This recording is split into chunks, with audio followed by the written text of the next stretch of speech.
नमस्कार, आप देख रहे हैं प्राइम न्यूज और मैं हूं आपके साथ श्रुति अंगद। बुलेटिन की करेंगे शुरुआत हरियाणा डायरी में। करते हैं शुरुआत। मुख्यमंत्री नायब सिंह सैनी ने कहा है कि जब बेटियां पढ़ती है तो पूरा परिवार, पूरा समाज और पूरा देश आगे बढ़ता है।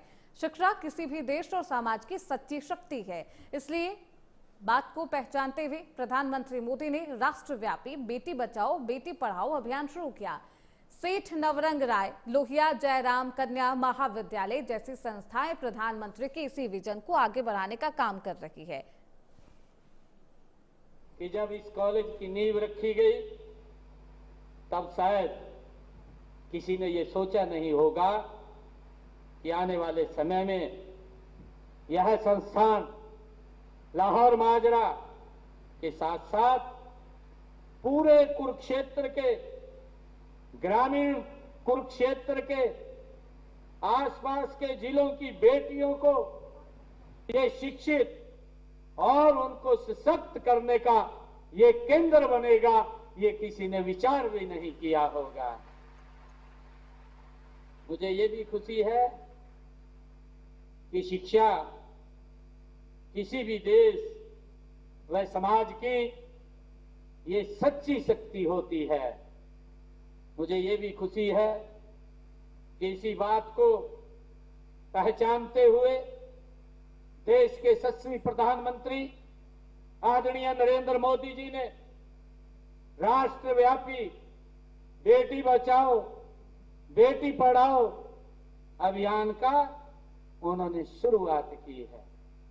मुझे ये बताते हुए कि उन्होंने कहा भी है, आदरणीय नरेंद्र मोदी जी ने अपने मुखारबिंद से ये कहा भी है कि जब बेटियां पढ़ती हैं तो पूरा परिवार और पूरा समाज और पूरा देश आगे बढ़ता है।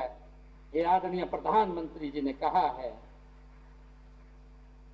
मुझे खुशी है कि सेठ नवरंग राय, लोहिया और जयराम कन्या महाविद्यालय जैसी संस्थाएं माननीय प्रधानमंत्री जी के इसी विजन को निरंतर आगे बढ़ाने का ये काम कर रही हैं। मुझे ये बहुत खुशी है। मैं इस अवसर पर परम पूज्य ब्रह्मलीन देवेंद्र स्वरूप ब्रह्मचारी जी को मैं शीश नवा करके मैं उनको प्रणाम करता हूं, उनको नमन करता हूं। उनकी ही प्रेरणा से हमारे स्वर्गीय मोहनलाल लोहिया जी ने इस जमीन पर अपने पिता की याद में यह कॉलेज बनवाया था। जिस समय इस कॉलेज की नींव रखी गई उस समय गांव में बेटियों को शिक्षा के प्रति जागरूकता वो नहीं थी और ये बात बोल देते थे हमारे ग्रामीण क्षेत्र के अंदर तो कि बेटी पढ़ करके क्या करेगी, जाना तो उसने ससुराल में ही है। ये इस प्रकार की मानसिकता भी थी।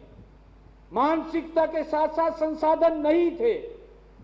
संसाधन बेटियों को पढ़ने के लिए दूर जाना पड़ता था और माँ बाप उसको अलाउ नहीं कर सकता था। ये हमारे सामने एक बड़ी भयानक समस्या थी। मुझे ये बताते हुए खुशी हो रही है कि यह कॉलेज इस आसपास के ग्रामीण क्षेत्र की बेटियों के लिए, हजारों हमारी बेटियों के लिए, थोड़ी नहीं हजारों बेटियां जो शिक्षा से वंचित रह जाती थी, हजारों बेटियों के ये उज्जवल भविष्य की ये कॉलेज जयराम कन्या महाविद्यालय ये उनके उज्जवल भविष्य की ये आधारशिला है। ये मेरे लिए बहुत गर्व की बात है। तो ये बेटियों की शिक्षा के मार्ग में कई चुनौतियां हैं। बाधा शिक्षण संस्थानों को का घर से काफी दूर होना। सरकार ने ये सुनिश्चित किया कि बेटियों को हर 20 किलोमीटर के दायरे में कॉलेज जरूर मिले। मुख्यमंत्री नायब सिंह सैनी ने कहा कि इसके लिए पिछले 11 सालों में प्रदेश में कुल 80 नए राजकीय कॉलेज खोले गए। इनमें से 30 केवल बच्चियों के लिए है, छात्राओं के लिए। क्या कुछ कहा मुख्यमंत्री नायब सिंह सैनी ने, वो आपको सुनवाते हैं। पहले हरियाणा में खेलों के लिए एक विजन विकसित हमने किया था। वह विजन हर बच्चे को खेल से जोड़ने का, हर गांव को खेल के मैदान बनाने का और हर युवा को अवसर देने का जिसमें खेल के प्रति ललक है। इस विजन का लक्ष्य है कि हरियाणा को न केवल भारत की बल्कि विश्व की हम खेल राजधानी बनाया जाए, इसके लिए हम काम कर रहे हैं। साथियों, मुझे ये बताते हुए कि देश के यशस्वी प्रधानमंत्री आदरणीय नरेंद्र मोदी जी ने भी वर्ष और ओलंपिक्स 2036 में भारत को खेल महाशक्ति के रूप में स्थापित करने का लक्ष्य आदरणीय नरेंद्र मोदी जी ने रखा है। मुझे विश्वास है कि उस समय हरियाणा के खिलाड़ी सबसे अधिक पदक जीत करके देश का नाम ऊंचा करेंगे, रोशन करेंगे। इसके लिए हम पहले से ही तैयारियां शुरू कर चुके हैं। साथियों, हमारा सपना है कि हरियाणा का हर गांव एक ऐसा खिलाड़ी दे जो विश्व मंच पर भारत का परचम लहराए। इसके लिए हमारी सरकार काम कर रही है। साथियों, मुझे गर्व है कि हमने इस सपने को साकार करने की दिशा में लगातार हमारी सरकार काम कर रही है और उसी कड़ी के अंदर आज सांसद खेल महोत्सव ये एक स्वर्णिम अध्याय उसके अंदर जुड़ा है। मैं इसके लिए सुभाष बराला जी को बहुत बधाई देता हूं। आदरणीय प्रधानमंत्री जी को मैं बहुत साधुवाद देता हूं जिन्होंने इस प्रतियोगिता को इन खिलाड़ियों के बीच में उनको एक मंच प्रदान करने के लिए ये दिया है। साथियों, हमारे प्रयासों का ही परिणाम है कि आज हरियाणा को खेलों की नर्सरी भी कहा जाता है। मुझे अपने खिलाड़ियों पर गर्व भी है जिन्होंने अंतर्राष्ट्रीय स्तर पर भारत का नाम रोशन किया है।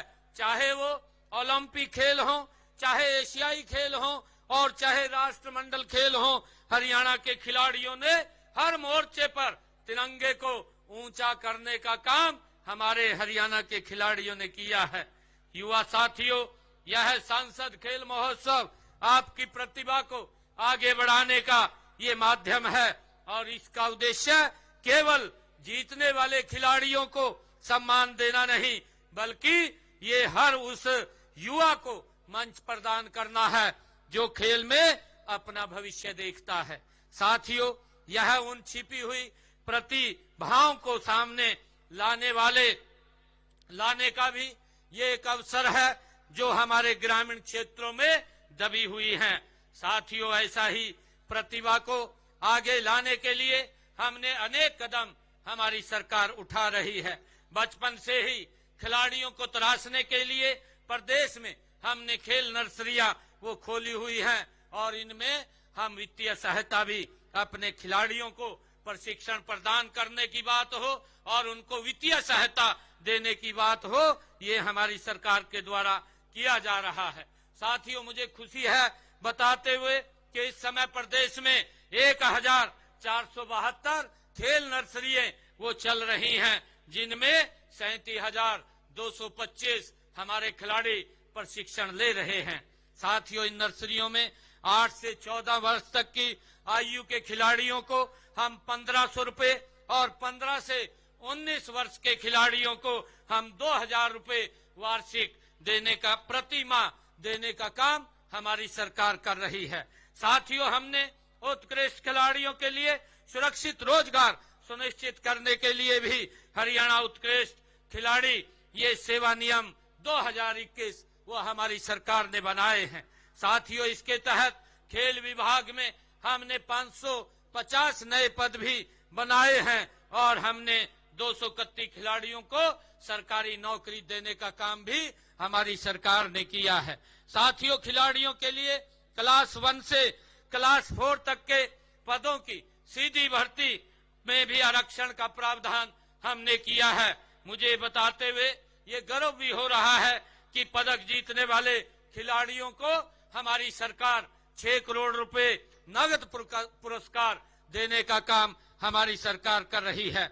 और मुझे बताते हुए खुशी भी है कि हमने अब तक अपने खिलाड़ी जो गोल्ड मेडल या कांस्य पदक या रजत पदक लेकर के आए हैं, ऐसे खिलाड़ियों को हमने जो हमारे 16,418 खिलाड़ियों को 683 करोड़ 15 लाख रुपए नगद पुरस्कार के रूप में देने का काम ये हमारी सरकार ने किया है।